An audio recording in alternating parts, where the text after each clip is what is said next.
સૌપ્રથમ વાત કરીએ લવ જિહાદના નામે ફરી રહેલા વોટ્સએપ મેસેજ અંગે પહેલા જ વડોદરામાં એક ફરિયાદ નોંધાઈ ચૂકી છે અને તેવામાં વડોદરાની જ પાણીગેટ પોલીસે ગુરુવાર રાત્રે લવ જિહાદના કેસમાં એક રાજેશ અલી મોહમ્મદ શેખ નામના શખ્સની ધરપકડ કરી છે। રાજેશ અલી મોહમ્મદ શેખ પર વાઘોડિયા રોડ વિસ્તારમાં રહેતા એક વેપારીની 16 વર્ષીય પુત્રીને પ્રેમમાં ફસાવવાનો આરોપ છે। રાજેશે એકલવ્ય નામ બતાવીને કિશોરીને પોતાની પ્રેમ જાળમાં ફસાવી હતી।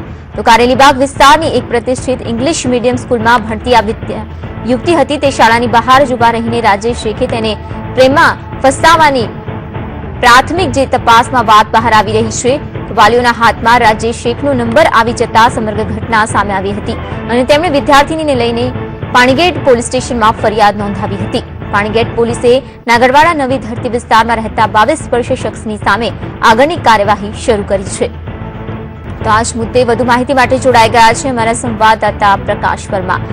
પ્રકાશ, જે વડોદરામાં લવ જિહાદને લઈને ફરી એકવાર ઘટના સામે આવી રહી છે, ત્યારે હાલમાં શું અપડેટ જાણવા મળી રહ્યા છે?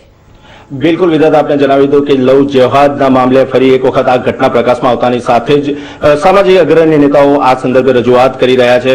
આ સ્કૂલમાં અભ્યાસ કરતી વિદ્યાર્થીની છે, એના જે પિતા છે વાઘોડિયા રોડ વિસ્તારમાં રહે છે અને કારેલીબાગ વિસ્તારની નામાંકિત અંગ્રેજી માધ્યમની અંદર ધોરણ 11માં વિદ્યાર્થીની અભ્યાસ કરે છે।